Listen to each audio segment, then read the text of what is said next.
about what first inspired you to tell this story, to get involved with this project? Well, I've spent a lot of time in Los Angeles. I've always been aware of the fact that it's very much two cities. When I first came here, there was a lot more interchange between areas like South Central and the rest of Los Angeles. I remember, in fact, Joe Churchill's mother, my partner's mother at the time, had a medical center with Dr. Elsie Georgie in South Central. And then in the late 70s, the funding got cut off. The funding got cut off, and all of that sort of ceased to be. And I think it's only got much worse since then. I think, we have two cities which are kind of like parallel universes. And when this story occurred, which is for 25 years, somebody was able to kill, no one even knows how many women disappeared. 10 miles from where we are at the moment. I thought this would never happen in the Beverly Hills, Santa Monica parts of the city, how this is possible. And so I went in with that kind of question, and of course, I don't go in with a script, I don't go in with an answer prepared. And I allow people like Margaret and Pam to guide me through the story. And the result is the finished film, really. And Pamela and Margaret, can you tell us a little bit about how you connected with the director and what that experience was like working on the film? Well, I met Nick. My girlfriend had called me and asked me. She said, "Hey, they doing a story about lying?" And I was like, "You lying?" She's like, "You want to tell your story?" I said, "Yeah." And I met the England boys. Yeah, well, I founded the Black Coalition Fighting Back Serial Murders in 1984 after LAPD announced that 11 women had been killed in South LA. There was a serial murderer operating, and you heard me tell the story on the film. Then a number of us women from the community were concerned and went down to what was Parker Center at the time to see what we could find out, and we were told, "Well, why are you concerned? Because he's only killing hookers."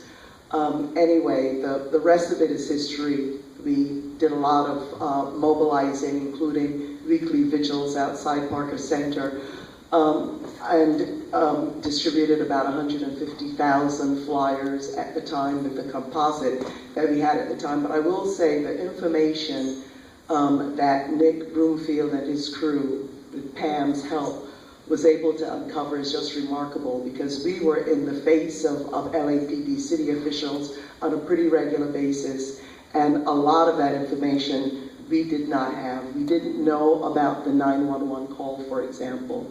We didn't know about what happened with Anitra.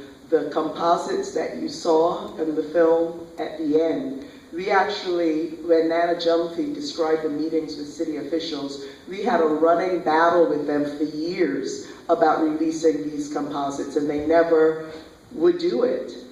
And it only came out that they had this composite since Anitra's case.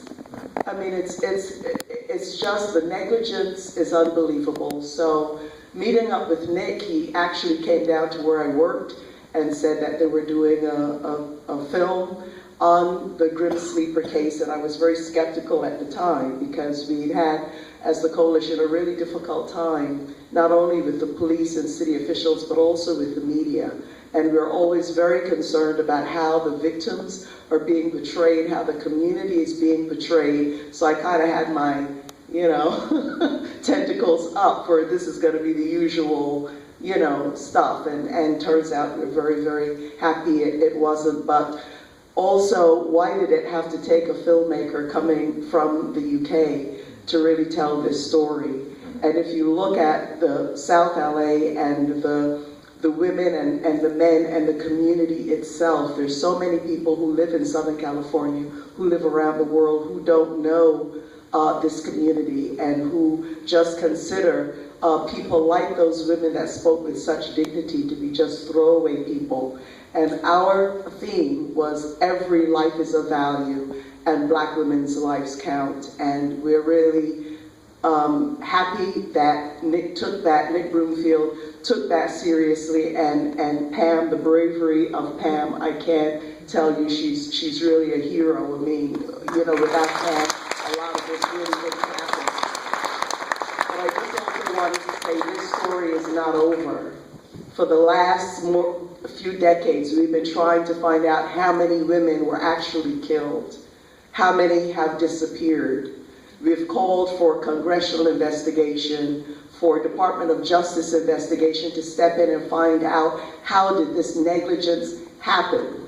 How come the lives of Black women in South LA don't seem to have the same level of value and interest as the lives of women in other places? We're very glad when the student that disappeared in Aruba, the young blonde, the whole world knew about it. Everybody should know about it. So I'm not saying that that case should not have received publicity, but how come there's such a double standard? So we're really hoping that this film will help to change some of that. And we want to thank Nick and Barney and Pam. Thank you very much.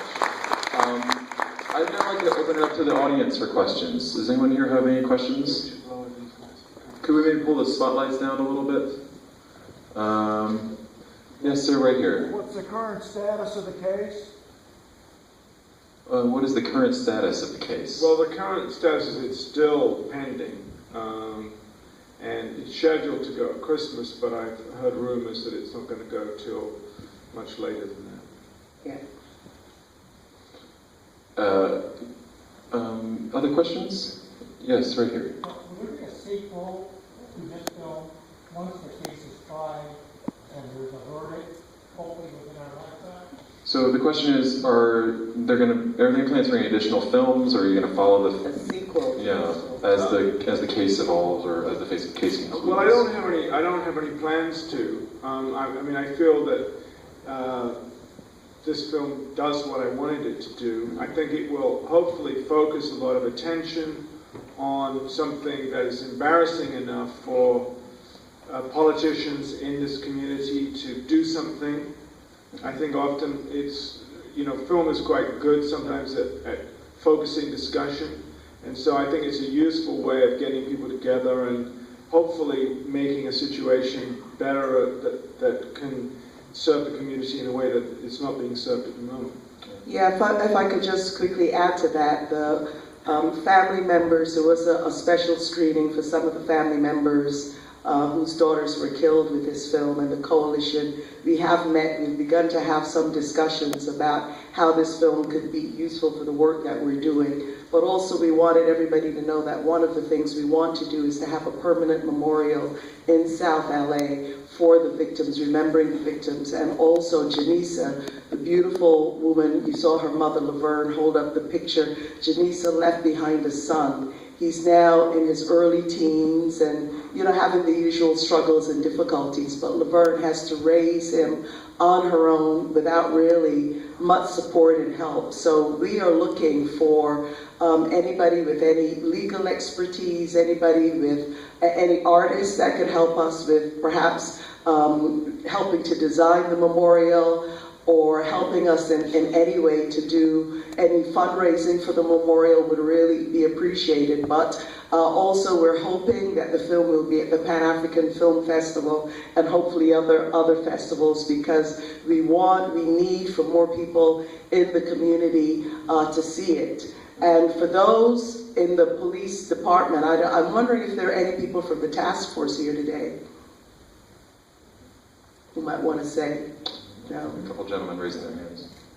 There is somebody? Yeah, I believe so. Okay.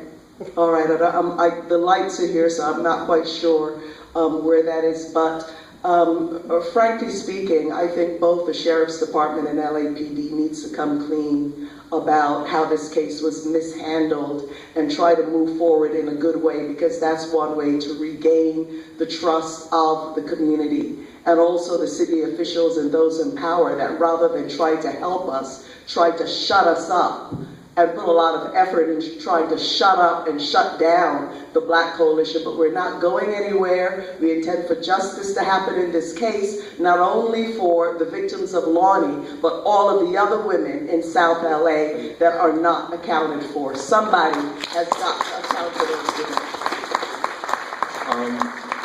Just wanted to invite, if any of the members of the task force want to comment in response. Maybe later. We only have time for a couple more questions. I see a lady right here that has a question. Good afternoon. I cried at various points of this documentary because I lived in various points of those neighborhoods. My question is, will they continue to look for women? Because I did lose my cousin in the mid-80s, and she was a drug user and prostitute, and was found stabbed to death in one of those alleys. Are they going to continue to look for cases that may be related to this arrestee? Is that why it's taking so long? Do you want to answer that one? Well, that's certainly one of the things that we hope would happen. I'm very sorry and sad about your loss, and I can't tell you how many times we were out in the community and somebody would come up to us with a flyer that we gave out back in 1985 or 86 and say, a guy who said my mother was found in Jesse Owens Park and she was a hairdresser. Or people like yourself who have victims, and this is part of the heartbreak of our community. And this story, beautifully shot and done, I'll have to say, comes at the same time of another film called Shoot the Messenger, that tells the story of Gary Webb, the reporter that broke the story of the crack cocaine epidemic in South Los Angeles and the ties to the Contra War, Reagan's Contra War. Senator John Kerry did an investigation on the Senate level and confirmed Gary Webb's findings that the CIA was turning a blind eye to crack cocaine coming into South LA, and South LA was the test case of the spread of crack cocaine in other urban areas across the country. And there's another film coming out about Freeway Ricky Ross. So there's a lot of focus now on what happened in Los Angeles, and I'd be happy to speak with you after we get off the stage here, but we certainly hope that the task force, whoever the task force of the city officials, the mayor needs to see this, the entire city council needs to see this, the board of supervisors needs to see this, including Mark Ridley Thomas. This happened, a lot of this was in his district. He was the head of the Southern Christian Leadership Conference at the time, and we tried to get as many of them to do something. So we're really hoping that this film would get some movement, and that families such as yourself will know what happened and know that somebody in this city cares about your loved ones, and that her life is just as important as the life of a celebrity in Beverly Hills or anywhere else. Yes, and I'd like to say thank you very much for coming for sharing this out with us. Unfortunately, I think that's about all the time we have for questions today, but I would like to thank the filmmakers so much for coming.